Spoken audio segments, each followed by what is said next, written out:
ভাইয়া, এই পেজের লেখাটা আমি কি মোবাইল দিয়ে টাইপ করতে পারবো?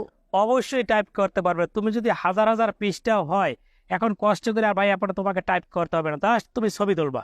তোমার ওই যে লেখাটার উপরে জাস্ট তোমার ক্যামেরা দিয়ে ছবি তুলবা, তারপর সাথে সাথে লেখাটা কিন্তু টাইপ হয়ে যাবে। এভাবে আপনি চাইলে 1 মিনিটে অনেক লেখা কিন্তু ভাই আপনি সহজে লিখে দিতে পারবেন।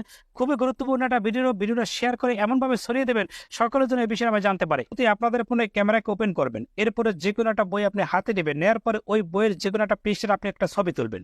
ছবি তোলার পর আপনাদের ফোনে চলে যাবেন। যারা আপনাদের ফোনে যে গুগল ফটোস আছে এটাকে আপনি ওপেন করবেন, এরপর ছবির উপরে ক্লিক করে দিবেন। এবার নিচে দেখতে পাচ্ছেন লেন্স লেখা আছে, এখানে একবার টাপ দিয়ে দিবেন। দেওয়ার পর দেখেন ছবিটা কিন্তু চলে আসে। এখন আপনি চাইলে এই ছবিটাকে একটু ক্রপ করে নিতে পারেন, আসলে কতটুকু অংশ আপনি সিলেক্ট করতে চান। করার পরে এরপর দেখতে পাচ্ছেন উপরে সিলেক্ট টেক্সট লেখা আছে, এখানে একবার ক্লিক করে দিবেন। ক্লিক করার পর দেখেন অনেকগুলো অপশন চলে আসে, এখানে দেখতে পাচ্ছেন কপি লেখা আছে, এখানে একবার ক্লিক করে দিবেন। এবার লেখাটা কিন্তু কপি হয়ে যাবে সম্পূর্ণ। এরপরে যে কাজটা করে যে কোনো একটা নোটপ্যাডে চলে যাবেন, নোটপ্যাডটাকে ওপেন করবেন, এরপরে এই লেখাটাকে জাস্ট এখানে আপনি পেস্ট করে দিবেন। আমি ট্যাপ দিয়ে পেস্ট করে দিলাম, দেখেন লেখাটা কিন্তু সম্পূর্ণ কিন্তু চলে আসে। তবে আপনি চাইলে হাজার হাজার পৃষ্ঠাকে কিন্তু এভাবে সহজে টাইপ করে নিতে হবে, আপনাকে কষ্ট করে কম্পিউটার টাইপ করতে হবে না।